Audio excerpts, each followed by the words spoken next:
TCL shares interesting foldable phone concepts and more coming up on today's episode of the latest in tech news.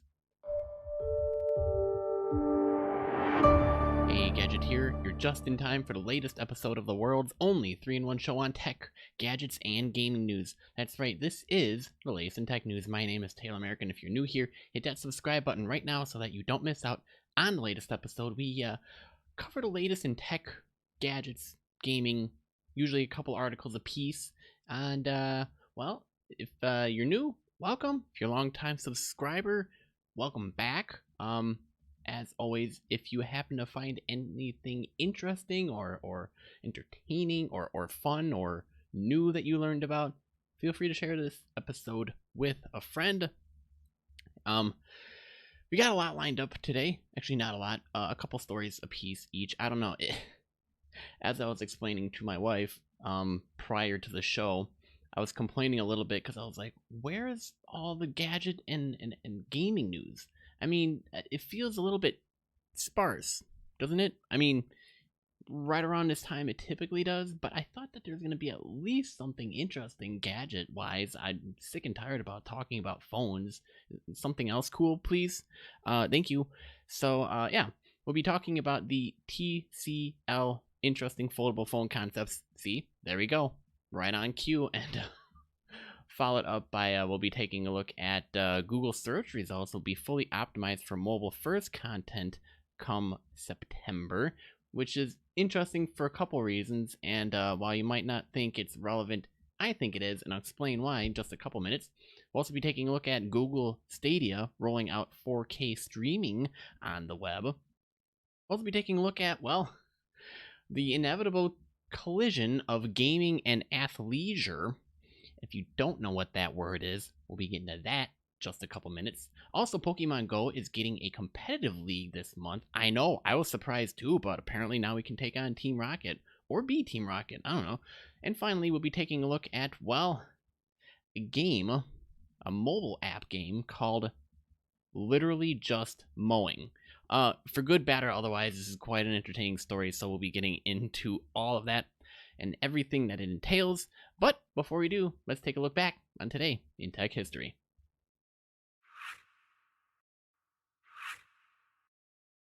All right, today is March 5th, 2020. Before I can get to what happened today in tech history, I do have to mention thank you, you know who you are, for pointing out yesterday an important piece of tech history that I missed. The PlayStation 2 just celebrated its 20th anniversary yesterday, March 4th. I completely missed it. How I collect my sources on it, apparently they let me down, so I'm gonna have to fire them and hire a new one. So thank you for apprising me of that situation. But yeah, as of yesterday, the PlayStation 2 celebrated 20 years. So that was yesterday. Today, March 5th, in 1995, the Yahoo search engine officially launches on the internet. 13 months later, which is quite impressive at the time, Yahoo will hold its IPO at a price of $13 per share. Yahoo stock will peak at $475 in January 2000 and fall to $8.02 in September of 2001. So yeah, it was quite a volatile time. But anyways, Yahoo. Also, on this day in 1975, the Homebrew Computer Club holds its first meeting. Many people who played an important part in the early years of personal computing attend meetings of the Homebrew Computer Club during its history. Now, perhaps no meeting was more important than the one that took place almost exactly 1 year after the first. Steve Wozniak brought his design for what eventually becomes the Apple I personal computer, and interesting results and technologies came out of that meeting. So with that out of the way, let's head on over to today's feature article. Okay, so I know what you're saying. TCL, who are they?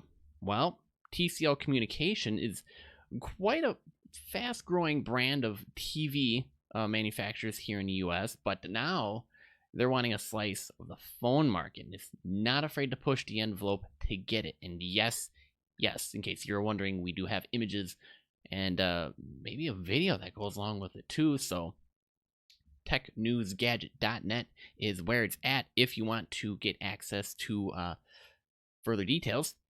The company took the wraps off of two foldable device concepts, one, well, different from the one it showed at CES 2020 earlier this year in January. The first has a trifold display. Think of the triple folded paper brochure that you get at state parks, except replace the paper with a phone. That's kind of what's up. Wife's looking. Apparently, the phone was interesting enough that she wanted to take a look too. It's one of the first concepts we've seen with two separate hinge mechanisms working simultaneously, converting a 6.65-inch phone into a 10-inch tablet, which is quite impressive. And yes, here it is on the screen for you to see and drool over, if you will. The author here, this article comes to us from Wired, got to play around with a prototype. It feels very rough around the edges. Namely, it's stiff and tough to unfold, but the device veritably went from a traditional looking phone into an iPad-like tablet. You can also fold 1/3 of the screen away for the times you don't need the maximum available amount of screen space. You can easily see yourself unfolding this in a coffee shop, pulling out a slim Bluetooth keyboard to type up some words instead of lugging around a laptop. So you got that going for you. Unfortunately, with so much folding going on, it's a very thick phone, around the chunkiness of Samsung's Galaxy Fold, if not more. It's not terribly fun to use one-handed. Maybe that might be the point, maybe not, and might have some work to do there. That's why the second concept is a little more interesting. It's not exactly a foldable phone, rather a phone with a rollable screen, as TCL puts it. It looks just like an ordinary smartphone with a 6.75-inch screen, but spectacularly you can tug on the right edge of the handset to roll out more display and increase the screen real estate to 7.8 inches, about as much as the iPad mini, with no folding required. This design keeps the phone really thin at 0.35 inches. They did look at a dummy unit. They had manually extend the screen, but TCL said it has a motorized version that automatically does it, but it doesn't look like there's any pictures here that go along with it. So interesting. Since TCL manufactures its own displays, the company has gone wild playing around with various form factors. It has more than 3 dozen other concepts floating around in its factories. However, it's likely the two concepts being unveiled today, as well as the wallet-like foldable device that debuted at CES, will never make it to market. We're not shy to show some of these ideas to engage in a discussion, get your feedback, and to learn, says Stefan Straight, General Manager of Global Marketing at TCL. We believe this is much more important than just putting a product out. Keep the volumes low, charge a very high price, and make the consumer a beta user and pay for it. And that's not TCL's style. This testing phase lets the company identify which types of foldable phones resonate with people the most. Once it nails down a particular design and form, there's apparently a leading candidate so far, but TCL ain't telling. But they do intend to create a portfolio of foldables that gives several options to buyers. So being patient also gives the company more time to figure out exactly how to make it more foldable as well. Most of the products we've seen from the likes of Samsung, Lenovo, Motorola, and Huawei started at, well, right around $1,300, $1,400 and went all the way up to $2,700. It's far more expensive than some of TCL's most popular TV. And according to their head of global strategic communications, they're not here to make a novelty product. They're here to make innovation accessible. So, interesting. What do you guys think? Would you want to actually see one of these concepts, prototypes actually come to market? Is there another idea maybe floating around that you think TCL's playing around with that might actually be what they're looking at innovation-wise? What might actually come to market? I don't know. Let me know down in the comment section what your thoughts are. Yes, this is a YouTube video for those of you listening, so I am interested in that. But if you're listening, I understand. We are on Twitter at TechNewsGadget. Let's move on to the next story. Alright, so next up, Google search results will be fully optimized for mobile-first content in September. The company's long-term mission is to prioritize mobile content finally reaching its end game, and it has nothing to do with the Avengers movie. So why is this important? You're like, oh, Taylor, I don't want to hear about this kind of stuff. Well, it's interesting me, so we're going to talk about it, okay? No, I'm kidding. It's actually interesting because it helps provide a bigger picture, as it were, to where companies are leaning and what they're investing more money in and what they're actually bringing to market and what happens once the user base adopts it. So one of which is Google. Google started out on a computer, a desktop search engine. Now they have to figure out how do we adapt to mobile, and they're doing a pretty good job of it, but Google has been working on mobile-first web indexing for nearly half a decade. Although 70% of all websites surfaced within search results today are optimized for mobile devices, that lingering 30% means mobile users still land on unwieldy desktop-only interfaces far too often. To ensure the best browsing experience for everyone, Google is switching to mobile-first indexing for all websites starting in September of 2020. Now, this announcement serves as a warning to any web developers who have yet to implement mobile capability on their sites. For many antiquated pages, well, it can be achieved by redesigning the website using responsive web design, Google recommended option, dynamic serving, or designating separate URLs. Or for crying out loud, you could also get AMP or something installed for free and simple and mobile friendly interface. It's really easy to do, and if you haven't done it by this point, why not? After one of these methods has been implemented, Google then needs to crawl a new site with a smartphone Googlebot and updated search index before it can finally offer mobile results for users. From now until September, Google plans to continue to activate mobile-first indexing on websites as they become optimized. The search giant didn't outline what will happen to non-mobile websites after September 2020, but it's safe to assume that they'll be buried in a long-lost abyss of forgotten results and pages and pages gone by. So, yeah, with everybody moving to a smartphone, I mean, it just looks better from like a consumer standpoint.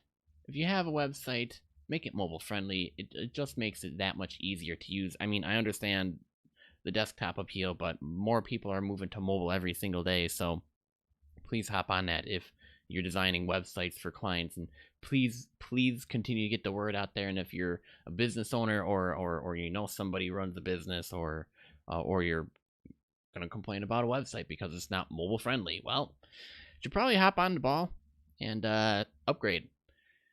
I know it's super difficult. It's really difficult. In some cases, in a vast majority of cases, I'm going to show you how difficult it is to upgrade to mobile friendly sites. Light switch. Flick on, flick off. I'm kind of doing like a visual representation of turning on and off a light switch. On, it's that easy.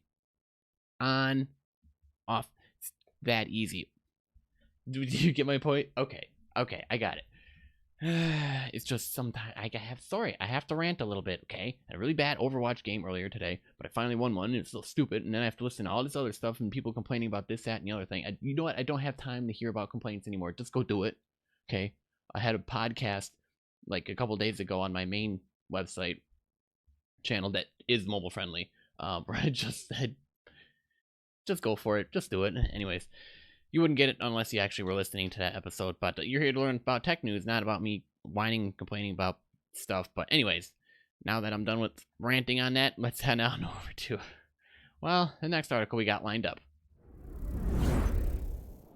All right, Google Stadia. Good news here. Yes, they are rolling out 4K streaming on the web. And speaking of the web, did you know this show is available as a podcast? Yes. Head on over to latestinTechNews.com or in the podcast app of your choice. Type in Latest in Tech News, and you can subscribe on the go on the web. And somehow you'll be interconnected via your smartphone to the show and stay updated and current on the daily events of the day. Google is finally fulfilling a key promise for Stadia by rolling out 4K gaming on the web. And I know what some of you are saying, oh, it's a little bit too late. Whatever. Google Stadia apparently doesn't care, according to 9to5 Google and several Reddit users. You'll need a Stadia Pro subscription and a fast internet connection to use the feature, with Google specifying a minimum excellent connection over 35 megabytes per second. However, 9 to 5 Google reports that it was able to get 4K working with good and even okay internet speeds. Until now, the only way to access 4K gaming was by using a Chromecast Ultra with a television. Now, if it's working on the web, you should see a noticeable bump in quality. You can confirm it by opening the in-game menu, hitting Shift-Tab, or using the Stadia button on your controller, where you should see a green 4K icon under data usage. See, the main problem was 4K streaming has been a thorny issue for Stadia. As Engadget noted last month, a key part of Google's pitch was that Stadia could hit 4K at 60 FPS. However, that resolution isn't supported on key games like Red Dead Redemption 2 and Destiny 2, something that Google didn't make clear. Instead, players had to figure out which title supported 4K for themselves. Also, games that do not support 4K appear to be running at a lower resolution than, get this, native 4K games on a PC. So Google recently boosted the number of Stadia games by 5, added key features like screenshot and clip downloading. Several key features are still missing though, including support for wireless Stadia controllers on the web, and expanded Google support, Assistant support that is. Google still hasn't made 4K Stadia Play on the web official, but the fact that a lot of players are seeing the feature means that an official announcement could be imminent. So, for those of you playing Google Stadia, what are your thoughts? I mean, I know it had a little bit of a rocky start. I actually haven't had a chance to test it out, but generally the feedback has been positive about it. But people have been complaining about, I have to buy the game on top of having a subscription. Well, and forget it. I thought this was like the Netflix repository for games. It's actually reminding me more about Audible now. Well, there you go. I guess you can have your cake, but you have to pay to eat it. It's really not that bad. I mean, depends on how you want to consume your content and play your game. If you just want to do PlayStation, then PlayStation. If you just want to do PC, then do that. If you want to have fun starting out on something new, well, you have xCloud and Stadia. So take your pick. Okay. Before we go any further, just wanted to say, doesn't it look good? Doesn't it feel good to just like lay around the house, play video games all day, get paid to do it? You don't know what that feels like? Don't worry, I don't either, but apparently it's becoming a thing. Looking good and feeling comfy and feeling good while gaming for millions from your armchair or your bed or wherever you're live streaming, well, has kind of brought forth an entirely new kind of clothing line called athleisure. It's not really for athletic types. I mean, it is, but it's for leisure. Now you get it? So, spurred on by streamers becoming mainstream celebrities, major fashion brands are itching to cash in this quickly growing industry. Ironically enough, in a cavernous former bank in Soho, New York, Fortnite pro Nate Hill was gaming in front of a live audience of dozens when, over Fortnite's voice chat, a teammate asked if he'd ever modeled at New York Fashion Week. Yeah, I've done that a bunch of times, said Hill, scoping in on an enemy. Not a fan. Hill, 25, was a full-time model until he signed with the esports organization FaZe Clan in 2018. Now he games live on camera for a living and professionally looks good doing it. At D-Cave, a pop-up gaming event thrown by Diesel North America CEO Stefano Rosso, Hill wore a blue champion hoodie with a colorful Pac-Man ghost down the sleeves and well-fitting, tight, washed skinny jeans. His clean white Puma sneakers were adorned with Tetris blocks, and yellow sunglasses framed his fox-like face. So many kids that are gamers are really into fashion, Hill said in an interview with Wired. They're looking up to people like us who do both, and I think they want to do that as well. It's kind of passe to even mention the stereotypes of gamers in fraying threads pale from basement binges, but in conversations at D-Cave, Rosso's new lifestyle melting pot for esports fanatics, some attendees didn't hesitate. Most references to that phantom slob weren't accusations, they're points of contrast. Attendees here look nice.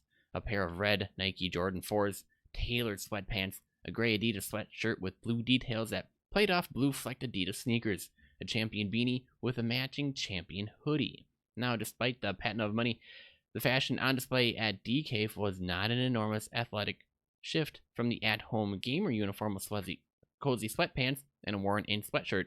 Right now, athleisure and streetwear are having a moment and intersecting with the corporate mainstreamification of gamers. It's this really interesting, I don't know, thing going on right now. Athleisure is an outgrowth of sportswear, said Deidre Clemente, a fashion historian and professor at the University of Nevada, Las Vegas. While sportswear was originally designed to help a golfer's arm swing with the least resistant synthetic fibers, and other modern technology and textiles have made it comfortable and stylish enough to become the new casual.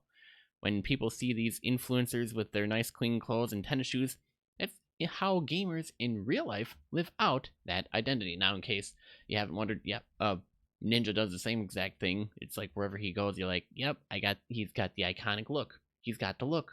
But it's not like, oh yeah, it looks all grungy and sweatpants and everything. Actually, it looks nice. I mean, granted, you can step it up a little bit. You don't have to be in sweatpants and a sweatshirt. You can dress up a little bit nicer than that, but I get it, I guess. Yeah, so what else does this article say? Despite the recent merging of big brand, big money athleisure and streetwear with gaming, fashion and video games have been inexorably bound for decades. At conventions, attendees and merchants wear and sell handmade t-shirts, dresses, hats, pins, and cosplay signaling their fandom for Overwatch, League of Legends, or any number of popular games. Not to mention the effort players of online role-playing games like World of Warcraft and Final Fantasy XIV devote to making their in-game avatars as gorgeous and expressive as possible.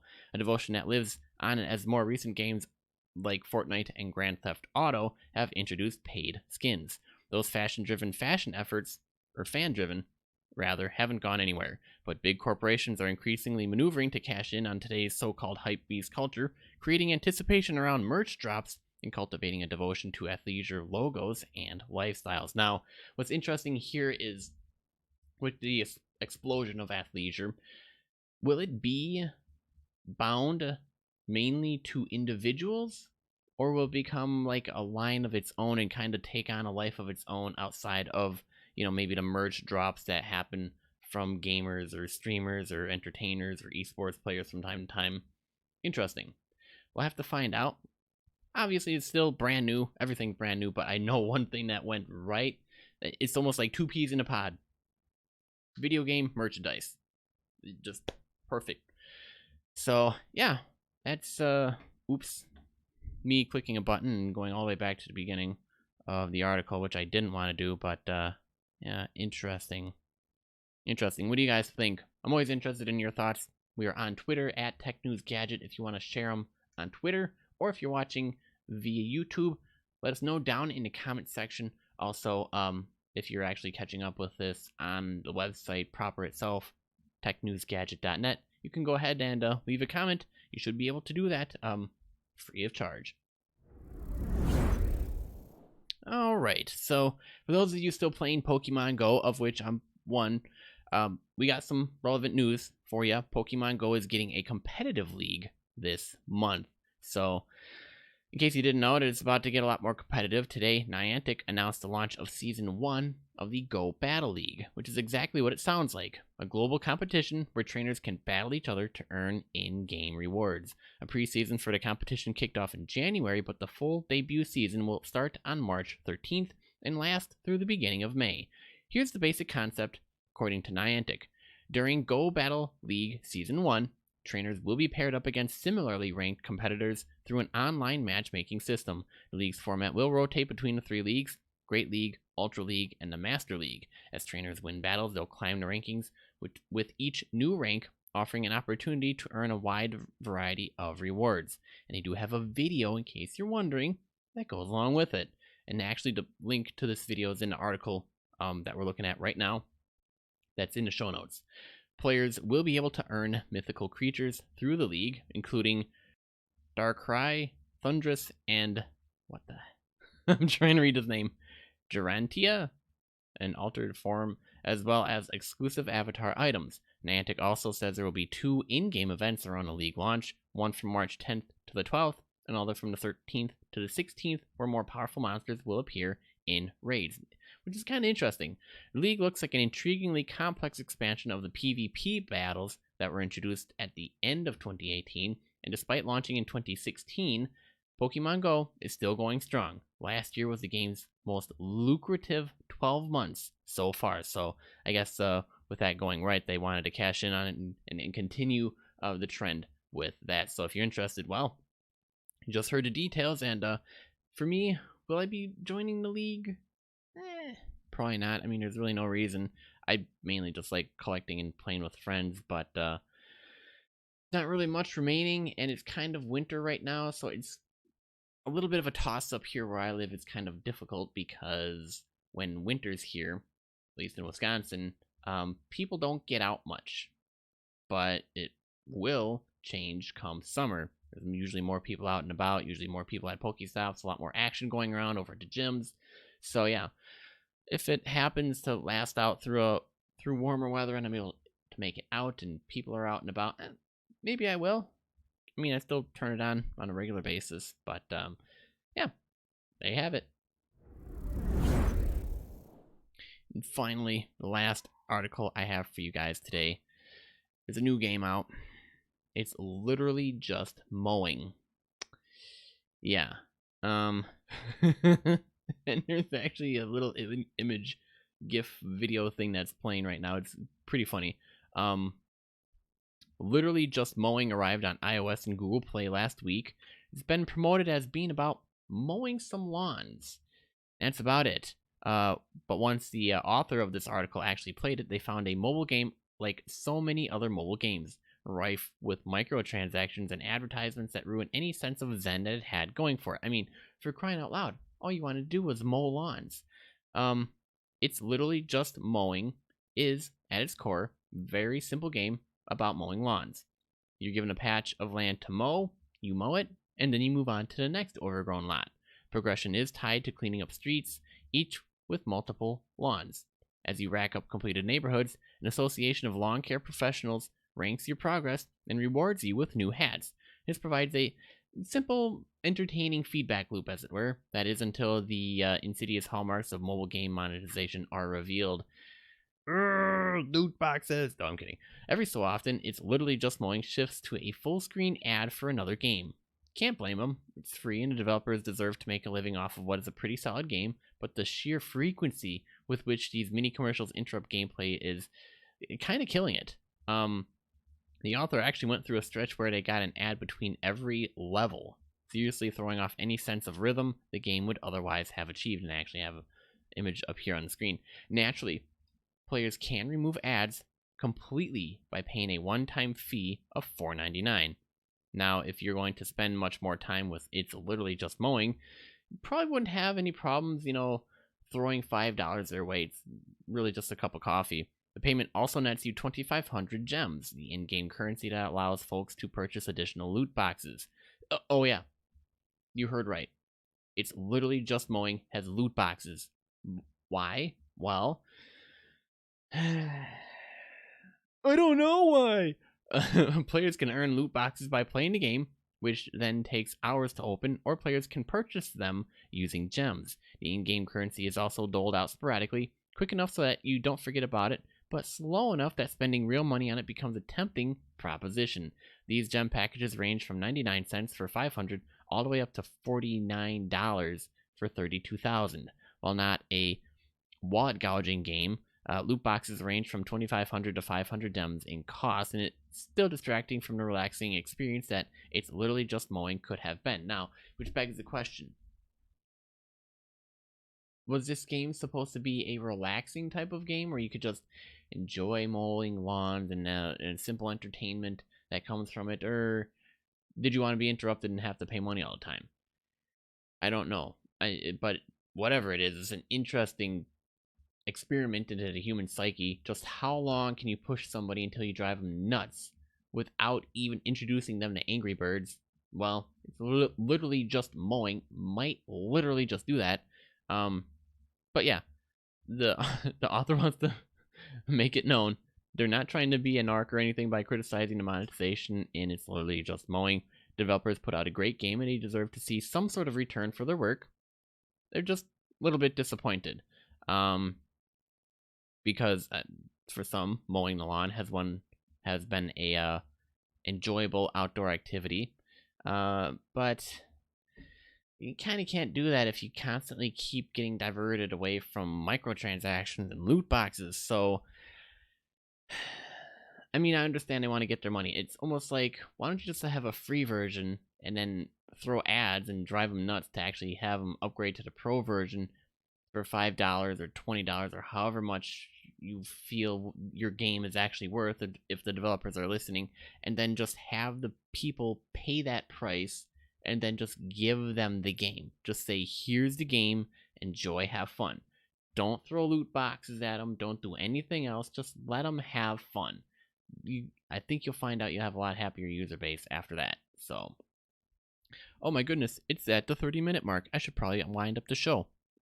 Oh, look at that. We're done with the articles. Well, why don't we do that? You guys are like, what's going on? I don't know. I'm kind of losing it. It's like, can you tell I'm tired? But that wraps up this episode of the Latest in Tech News. Thanks for tuning in. New episodes every weekday. The Latest in Tech News can be found on every major platform, including Apple Podcasts, Spotify, Google Podcasts, YouTube, Stitcher, Overcast, and more. Now, if you enjoyed this episode, let us know by clicking that like button and by leaving a comment if you're watching via YouTube. If you're listening to the podcast, be sure to share this episode with a friend. Also, double check that you're subscribed so that you don't miss the next episode. I'm your host, Taylor American. Remember, for the latest in tech, gadget, and gaming news, visit TechNewsGadget.net. Pretty much, keep being awesome, guys, and I'll see you on the flip side.